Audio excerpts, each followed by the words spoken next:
goal of this whole camp? What is your personal strategy? So it's very much a white ball camp for us with a T20 focus. So a lot about, I guess, working backwards from the World Cup, identifying key areas that we need to work on, and then putting the boys under a bit of pressure. I think we've identified, even in the short time we've had with them with the last series, that there are some real fundamentals that we need to work on as a group, and that's why we've got a week with them here. The first few days will be around those, and then we'll start to be a bit more specific focus leading into Bangladesh. Yes. Mike, there's been speculation on social media that you have talked to Babar Azam regarding doing wicket keeping in the T20 format.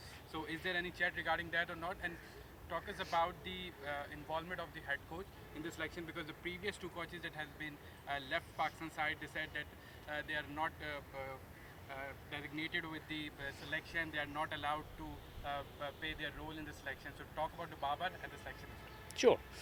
Sure. Firstly, Babar Azam is not seen as a wicket-keeping option. No, I'm not sure where that came from, but I have heard that speculation around. Babar is competing for one of the opening positions at the moment. Obviously, we have Faka and Siam in those two roles at the moment, so he's competing for that. And I think, secondly, from a selection point of view, I am part of the selection panel. Yes, I am. And then the selectors or the selection panel select a squad of 20 players, and then the coach and captain present 15 to the chairman. There is a speculation about Shaheen Shah Afridi as well, that Mike hasn't told him to select one or two format. Do you told him about one or two format, or what is the future of doing T20 cricket? Shaheen Shah Afridi is a world-class player, so there's no doubt that we've identified some areas that we think Shaheen needs to work on, as does every player at this camp. But there's a good reason that him and everybody else is at this camp, is that they're in the wider frame for Pakistan in white ball cricket, and that includes T20 cricket. So, players go through good periods and periods where they're a little bit down in their game. And it's up to us as a coaching staff to try and get our best players on the park and make them better. So when they play for Pakistan, they perform better. So we certainly don't discount quality players. We try and work with them to help them come back stronger. Mike, we've seen that Hassan Ali is not part of the Pakistan team, but he's doing well in county T20 plus, already taken 21 wickets. So I want to ask, sometimes we've seen a lot of cricket boards now that players are playing franchise cricket to get different experiences in different environments. So how you feel this kind of thing, the players playing leagues and getting all the countries' environments and playing well and performing superbly? And so talk to us about Hassan Ali also. I'll talk to Hassan Ali first. I mean, Hassan will be involved with our team in the West Indies. We've seen it as an opportunity for us to introduce Salman Mirza into the Bangladesh series, and that's in the Hassan Ali place. But not instead of him. It's just we know Hassan's playing cricket at the moment. He's playing very well, and we can provide an opportunity to another promising player, and then Hassan will come and join us again in the West Indies. So, look, I think the opportunity to play in countries that are very different to Pakistan is important for a player's growth. So whether it's be Australia, New Zealand, South Africa, England, those countries are very different than what we face in the facilities we can offer here. So that's one advantage other countries have too. When they send them to tournaments in the subcontinent, they start to grow. So certainly something we need to encourage, but make sure it fits within the international program. Shaheen Shah Afridi has been left out. For what reason you can elaborate? Because he has just won the PSL as well, and Pakistan's bowling attack looks quite thin.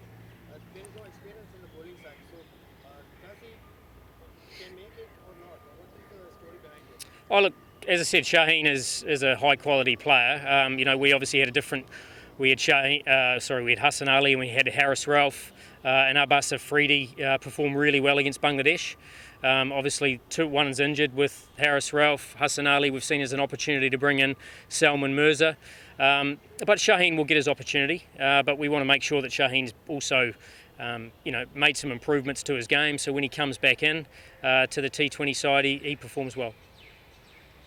Hesson, obviously, we saw you working in the match with Babar Azam yesterday, because he's obviously an asset and has performed well for Pakistan in T20 format. are you a big fan of strike rates? As we hear a lot of talk about the strike rate of Babar Azam Rizwan, and a couple of news also claim that you have asked Babar to improve his strike rate, play around 150 strike rate, so that he can be able to make his place in the T20 team. I don't think I'll ask anyone to score at a 150 strike rate. I think that's unreasonable. I think there's no doubt strike rate is important in T20 cricket, but you have to combine that with obviously a volume of runs. So we've got players, and there's a good reason why our ranking in T20 cricket is as low as it is because our strike rates from a batting point of view are not high enough. And we certainly made some shifts, as I said in that last series, to play a more expansive game of cricket and probably catch up with the rest of the world in terms of that's the way the modern game is. So Bubba is one of many who has the ability to make those improvements, and I'm certainly here to work with him and help him. And the last month or so he's made some really good changes, and it's not a matter of going from 125 to 150, it's just a matter of increasing what you offer, because we're no doubt often 30 or 40 runs short with the bat, so we need to find a way of getting that. Last question. Yeah, Mike, this is just secondary for camp. So actually what you are focusing on in the field for the promotion of the skills. And the second part of the question is that how you see the weather conditions over here in the camp. And the third one, what you have the expectation for the upcoming series against India? Well, firstly, from a fielding point of view, we've brought in a new fielding coach, Shane McDermott, who is highly experienced in Asian conditions, worked with a number of teams around the world, and certainly if you saw some of yesterday's training, there's some real intensity there. So a big part of our fielding is to increase the intensity and increase the athleticism in the field. What was your second part? Second part of the weather condition over here? Weather, look, it's actually pretty good. Like when I left Lahore, it was 48 degrees about 3 weeks ago, so this is impressive. Third part of what you have the expectation for the upcoming series against India? Oh, look, against Bangladesh first. Going to Mirpur, it's going to be a challenge. It'll be humid. We're obviously practicing on surfaces where the ball's going to turn, and it's going to challenge our batting, in particular against slow turning wickets. So, Bangladesh in their own country are far harder than they are away from home. So we expect a big challenge. Thank you so much. Thank you.